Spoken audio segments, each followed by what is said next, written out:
누구를 위하여 종은 울리나. 어니스트 해밍웨이.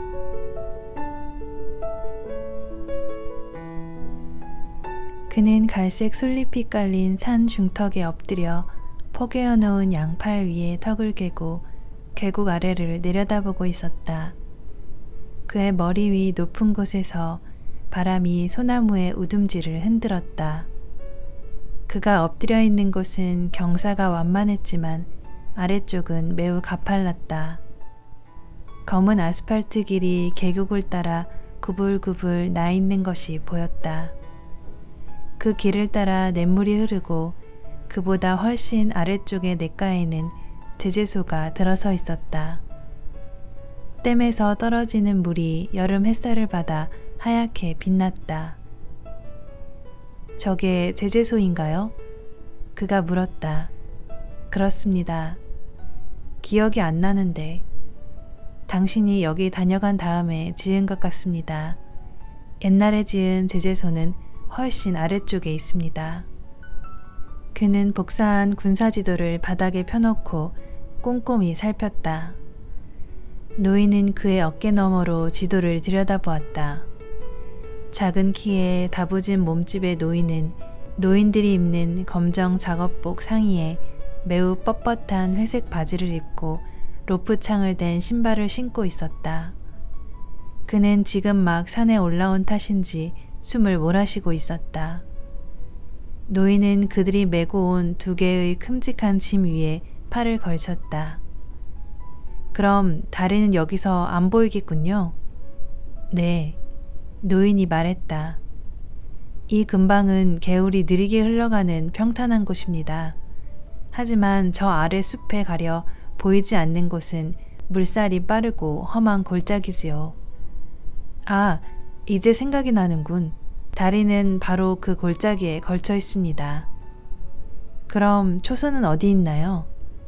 저기 보이는 제재소 앞에 있습니다. 주위를 살피고 있던 젊은이는 색이 바랜 카키색 플란넬 셔츠 주머니에서 망원경을 꺼냈다. 손수건으로 망원경에 렌즈를 닫고 거리를 조절하자 제재소의 나무 판자가 뚜렷하게 보였다.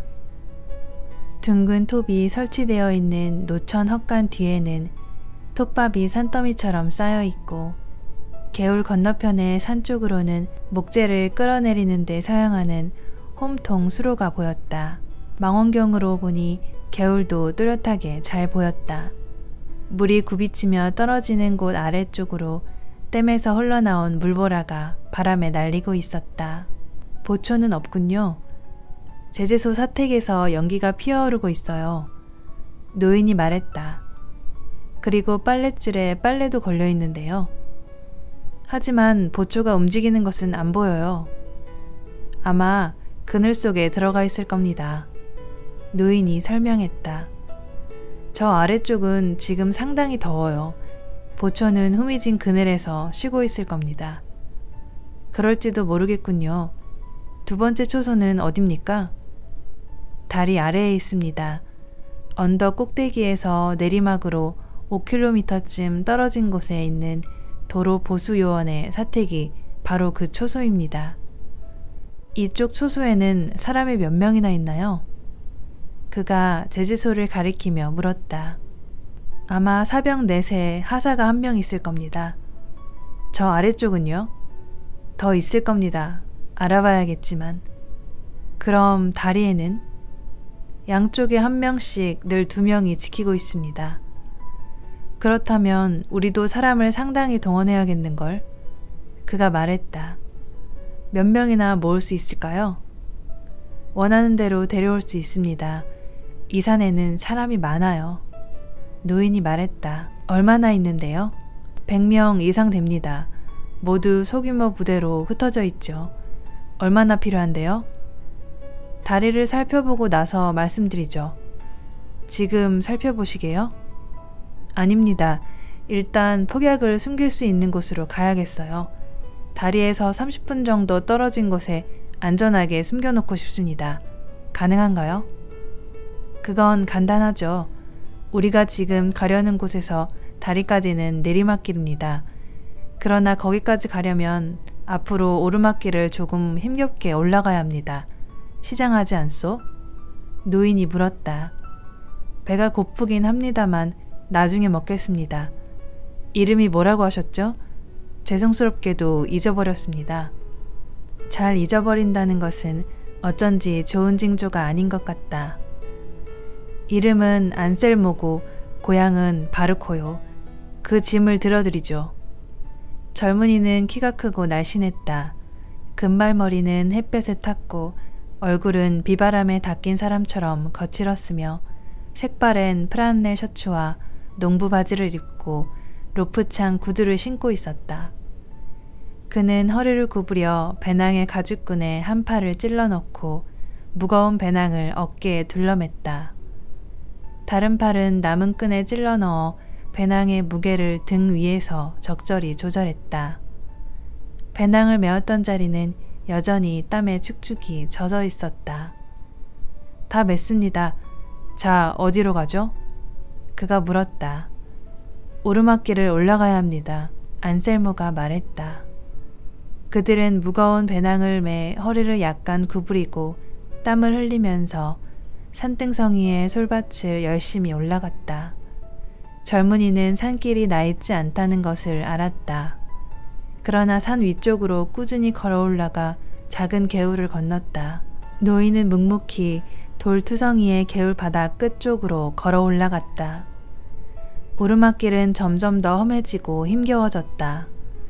개울은 커다란 화강암 바위 위로 흘러내려갔는데 그 바위 지점까지는 더욱 가파른 고갯길이었다.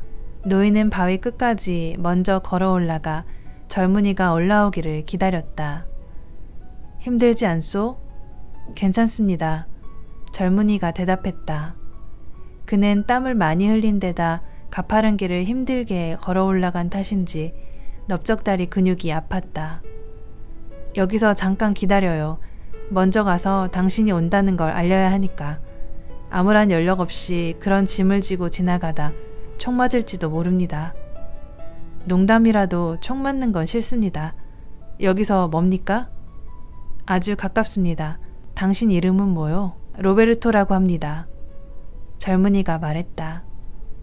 그는 배낭을 어깨에서 풀어 개울 옆에 있는 두 개의 큰 바위 사이에 내려놓았다.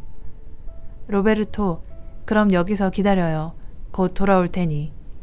좋습니다. 젊은이가 말했다.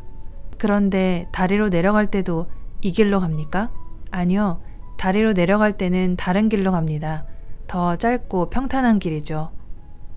이 물건을 다리에서 너무 멀리 떨어진 곳에 보관하면 안 되는데 곧 그 장소를 보게 될 겁니다. 마음에 안 들면 다른 곳을 잡을 수도 있습니다. 알겠습니다. 젊은이가 말했다. 그는 배낭 옆에 앉아 바위 너머로 기어 올라가는 노인을 쳐다보았다. 노인은 별로 힘들이지 않고 바위를 기어 올라갔다. 단번에 손짚을 때를 찾아내는 것을 보니 전에도 그 바위를 여러 번 오르내린 것이 틀림없었다. 아무튼 그 위에 살고 있는 사람들은 이동한 흔적을 남기지 않으려고 매우 조심하는 것 같았다. 젊은이의 이름은 로버트 조던이었다. 그는 너무 배가 고픈 데다 여간 걱정되는 것이 아니었다. 전에도 가끔 배가 고플 때가 있었지만 별로 걱정하진 않았다. 무엇보다 자신에게 일어나는 일에 대해서는 대범했으며 이 나라의 적진 후방에서 움직이는 것이 수월한 일이라는 것을 경험한 적이 있었기 때문이다. 적진의 후방에서 움직이는 것은 정면으로 돌파하는 것만큼 쉬운 일이었다. 단 좋은 안내인이 있다는 전제하에 말이다. 그러나 적에게 사로잡히게 되면 사정은 달라지고 자기 자신에게 벌어진 일도 중요한 의미를 띠게 된다. 그뿐만 아니라 그렇게 되면 일이 더 어려워진다. 또 누구를 신임할 것인가도 중요한 문제다. 같이 일하게 될 사람에 대해서는 완전히 믿어버리거나 아예 믿지 않는 것이 좋다. 그리고 그 사람에 대한 신임 여부는 순전히 스스로 결정할 문제인 것이다. 그러나 그는 이런 문제로 걱정할 형편이 아니었다. 다른 고민거리가 있었기 때문이다. 이 안셀모라는 노인은 훌륭한 안내인일 뿐더러 산속을 나는 듯이 걸어다닐 수 있는 사람이었다. 그도 산을 잘 탈 수 있었지만 동트기 전 산속을 걸으면서 안셀모를 계속 따라다니는 것이 매우 힘들다고 느꼈다.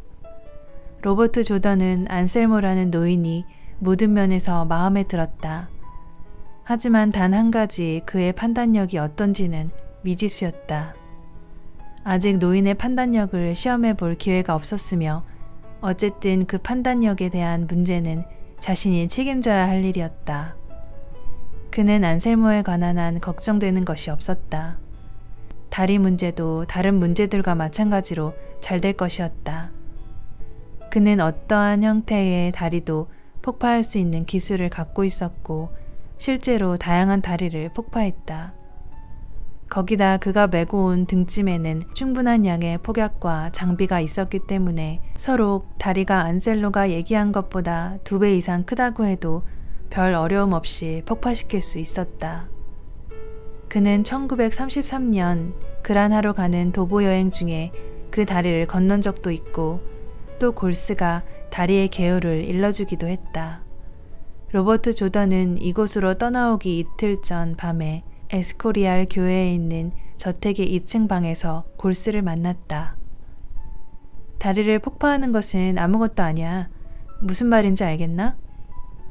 골스는 연필로 커다란 지도를 가리키면서 말했다. 실내 램프가 흉터가 있는 그의 빡빡 깎은 머리를 비췄다. 네, 정말 아무것도 아니야. 단지 다리망 폭파에서는 실패라고 할 수 있어. 알겠습니다, 장군 동지. 공격에 맞춰 정해진 시각에 폭파하는 것이 무엇보다도 중요해. 이 점은 금방 알 수 있을 거야. 그게 자네 일이니 그렇게 해야 하네. 골스는 연필을 내려다보다가 그걸로 자신의 이빨을 탁탁 쳤다. 로버트 조던은 아무 말도 하지 않았다. 자네 일이니 어떻게 해야 하는지 잘 알겠지? 골스는 조던을 쳐다보며 고개를 끄덕이더니 말을 이었다. 그는 연필로 지도를 두드렸다. 난 꼭 이렇게 하고 싶은데 그렇게 할 수가 없으니. 왜 할 수가 없습니까, 장군 동지? 왜냐고? 골스가 화가 나는 듯 말했다. 자네는 그렇게 여러 번 공격을 경험하고도 그 이유를 묻는 건가? 내 명령이 변경되지 않는다는 보장이 어디 있나? 공격 명령이 취소되지 않는다는 보장이 어디 있어? 공격 연기는 또 어떻고? 서로 공격이 시작되더라도 계획된 시간에 맞춰 6시간 이내에 시작된다는 보장이 어디 있나? 장군님의 공격 명령이라면 제 시간에 시작될 겁니다. 로버트 조던이 말했다. 내 공격이라는 건 없어. 내가 공격을 위반하기는 하지. 그러나 내가 주도하는 것은 아니야. 포병대도 내 것이 아니고 신청해서 지원을 받아야 해. 그런데 포병대가 충분히 있을 경우에도 신청해서 제대로 나온 적이 없지. 그건 약과야. 다른 불합리한 일들도 많이 있어. 이곳 사람들이 어떤 사람들인지는 자네도 잘 알지? 그 얘기를 다 늘어놓을 필요는 없겠지. 늘 문제가 생겨. 그리고 늘 방해자가 나타나. 그러니 자네는 그런 상황을 명심해 두게. 그럼 언제 다리를 폭파해야 한다는 말입니까? 로버트 조던이 물었다. 공격이 시작된 다음이야. 공격 직후여야 하고 그 직전은 안 돼. 그래서 증원군이 도로에 나타나지 못하게 해야 돼. 그는 연필로 도로를 가리켰다. 저 도로로 적의 증원군이 오지 않는다는 것을 나는 사전에 확실히 알고 있어야 해. 그럼 공격은 언제 시작됩니까? 나중에 알려주겠네. 그러나 그 날짜와 시각을 제대로 믿으면 절대로 안 되네. 그건 단지 하나의 가능성일 뿐이야. 자네는 일단 그때에 맞춰 준비해 두게. 공격이 시작되었다 하면 다리를 폭파하는 거야. 알았나? 그는 연필로 도로를 가리켰다. 그들이 증원군을 불러올 수 있는 길은 저 도로밖에 없어. 저 도로를 이용해서 탱크, 포, 트럭 등을 내 공격 지점인 산마루까지 끌어오려고 할 거야. 그러니 나는 저 다리가 폭파되었다는 것을 사전에 알아야만 해. 하지만 미리 폭파하면 안 돼. 혹시 공격이 연기되면 그 전에 보수할 수가 있으니까. 다리는 반드시 공격의 시작과 함께 폭파해야 하고 나는 그것을 사전에 알아야 해. 보초는 단 2명뿐이야. 자네와 함께 갈 사람이 방금 그곳에 도착했네. 아주 믿을 만한 사람이라더군. 자네가 직접 확인할 수 있을 걸세. 그 사람은 사내 동료들도 있어. 필요한 만큼 사람들을 확보해서 쓰도록 하게. 가능한 한 적게 동원하는 것이 좋겠지만 필요한 만큼은 써야지. 이런 것까지 얘기할 필요는 없겠지만. 그럼 공격이 시작되었다는 것은 어떻게 합니까? 공격은 정규 사단의 전 병력을 동원하여 시작할 걸세. 사전 작업으로 공중 폭격이 있을 거야. 자네 귀머거리는 아니지? 그럼 비행기가 폭격을 개시하면 공격이 시작되는 것이로군요. 반드시 그런 것은 아니지. 그러나 이번에는 그렇게 봐도 좋아. 이번에는 내가 공격하는 거니까. 골스는 그렇게 말하고 나서 고개를 저었다. 알았습니다. 그러나 마음에 든다고는 말하지 않겠습니다. 로버트 조던이 말했다. 마음에 들지 않기는 나도 마찬가지일세. 이 작전이 마음에 안 들면 지금 말하게. 그리고 해낼 자신이 없어도 지금 말하게. 하겠습니다. 잘할 자신은 있습니다. 그 다리 위로는 아무것도 올라오면 안 된다는 것. 그건 절대적으로 지켜야 하는 조건일세. 그리고 나는 그걸 사전에 알아야겠네. 골스가 말했다. 알겠습니다. 나는 사람들에게 어떻게 하라고 시시콜콜 지시하는 것을 싫어하네. 골스는 이어서 말했다. 자네에게 이 일을 해내라고 명령할 수는 없어. 내가 제시한 조건을 자네가 수행해내려면 어떤 어려움을 견뎌내야 하는지 잘 알기 때문이지. 그래서 이 일의 어려움과 중요성을 잘 이해하도록 아주 자세히 설명해 준 걸세. 다리가 폭파되면 라그라나까지 어떻게 공격하실 생각입니까? 일단 그 산마루를 질풍같이 점령하고 나면 다리를 보수할 생각이네. 이건 매우 복잡하면서도 멋진 작전이야. 늘 그랬던 것처럼 복잡하기 때문에 멋진 거지. 이 작전은 마드리드에서 수립된 거야. 이건 교수로서는 성공을 거두지 못했던 빈센테 로호의 또 다른 멋진 작품이지. 나는 언제나 그렇듯이 충분하지 않은 병력을 가지고 공격을 시작하네. 그렇지만 성공할 가능성이 아주 높은 작전이야. 나는 여느 때보다도 이 작전이 마음에 드네. 다리만 제거하면 성공할 확률이 높아. 우리는 세고비아를 수중에 넣을 수 있어. 자, 어떻게 작전을 풀어나가는지 설명해주지. 우리는 산머루의 꼭대기를 공격하는 게 아니야. 거기는 잠깐 제쳐두는 거지. 그보다 훨씬 뒤쪽을 먼저 치는 거야. 자, 보게나. 여기를. 이렇게 말일세. 차라리 모르는 게 낫습니다. 로버트 조던이 말했다. 알았네. 될 수 있으면 부담스러운 짐은 지지 않겠다는 뜻이지? 골스가 말했다. 차라리 모르는 게 낫습니다. 그럼 무슨 나쁜 일이 벌어져도 자백할 게 없을 것 아닙니까? 하긴 그렇군. 골스는 연필로 이마를 비벼대며 말했다. 나도 차라리 몰랐으면 했던 적이 한두 번이 아닐세. 그러나 다리의 중요성 한 가지는 잘 알겠지? 네, 잘 알고 있습니다. 그러리라고 믿네. 자네에게 시시한 연설 같은 것은 하지 않겠네. 자, 술이나 한잔 하세. 얘기를 많이 했더니 목이 마른걸. 호르단 동지, 자네 이름은 스페인식으로는 좀 우스꽝스럽군. 장군님, 골스는 스페인식으로 어떻게 됩니까? 호체야. 골스는 싱긋 웃으며 말했다. 그의 목소리는 감기에 걸려 가래를 뱉어내는 듯 목구멍 깊숙한 곳에서 울려나왔다. 호체. 그는 다시 갈라지는 듯한 목소리로 말했다. 스페인식으로 헤네랄 호체 동지가 되지. 골스를 그렇게 부른다는 것을 알았더라면 전쟁에 참가하기 전에 좀 더 나은 이름을 골라잡았을 텐데 말이야. 사단장이 되어 적당한 이름을 선택할 때 하필이면 골라잡은 것이 호체였단 말일세. 헤네랄 호체. 이제 바꾸기에는 너무 늦었어. 파르티잔 일은 해보니 어떻던가? 좋던가? 파르티잔이란 전선 후방에서 활동하는 게릴라라는 뜻으로 러시아 말이다. 아주 좋습니다. 야외에서 하는 일이라 건강에도 좋고요. 로버트 조던이 말했다. 나도 자네 나이 때는 파르티잔 활동을 좋아했지. 다리를 아주 잘 폭파한다는 소문이 있던데 매우 과학적으로 말이야. 그러나 소문으로 들었을 뿐 직접 폭파하는 것을 본 적이 없으니 사실은 다를지도 모르지. 자네 정말 다리를 폭파해 본 적이 있나? 골스는 농담을 하고 있었다. 이걸 마시게. 자네 정말 다리를 폭파해 봤나? 그는 스페인산 브랜디병을 로버트 조던에게 건네면서 말했다. 가끔 합니다. 그 다리에 관한 한 가끔이라는 얘기는 안 되네. 기필코 해내야 돼. 자, 이만하면 됐어. 다리 얘기는 그만하기로 하세. 다리 폭파 건은 충분히 알았을 테니까.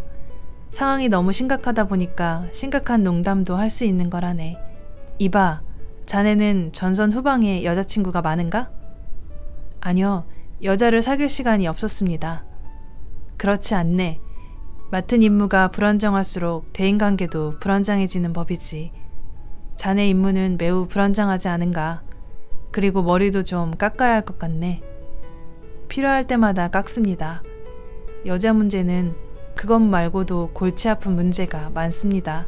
로버트 조던은 골스처럼 머리칼을 빡빡 밀어버리지는 않겠다고 생각하며 심드렁하게 말했다. 제복은 어떤 것을 입어야 합니까? 로버트 조던이 물었다. 제복을 입을 필요는 없네. 그리고 자네 머리 모양은 됐어. 한번 놀려본 것 뿐이야. 자넨 나와 아주 다르군. 골스는 두 사람의 잔에 술을 따르며 말했다. 자네는 오로지 여자 생각만 안 한다고 했지? 난 생각이라면 아예 안 하는 사람일세. 생각할 필요가 뭐가 있겠나? 나는 소비에트의 장군일세. 결코 생각 따위는 한 적이 없네. 그러니 날 깨어 생각하게 만들지 말게. 의자에 앉아 제도판 위에 놓인 지도에 작업을 하던 그의 참모가 로버트 조던이 알아들을 수 없는 말로 투덜거렸다. 닥쳐. 나는 내 멋대로 농담을 하는 사람이야. 너무 심각하다 보니 농담도 할 수 있는 거지. 자, 이걸 마시고 그만 가보게. 자네 잘 알아들었지? 골스가 영어로 말했다. 네, 알겠습니다. 로버트 조던이 말했다. 그들은 악수를 나누었다. 그가 거수경례를 하고서 참모용 차량이 있는 데로 나가보니 안내인 늙은이가 기다리다 지쳐 잠이 들어있었다. 그들은 차를 타고 과다라마를 지나 나바세라다 도로를 따라 달렸다. 그리고 마침내 산악클럽의 오두막에 이르렀다. 그동안 노인은 내내 잠을 잤다. 로버트 조던은 그 오두막에서 3시간 정도 잠을 잔 뒤 다시 출발했다.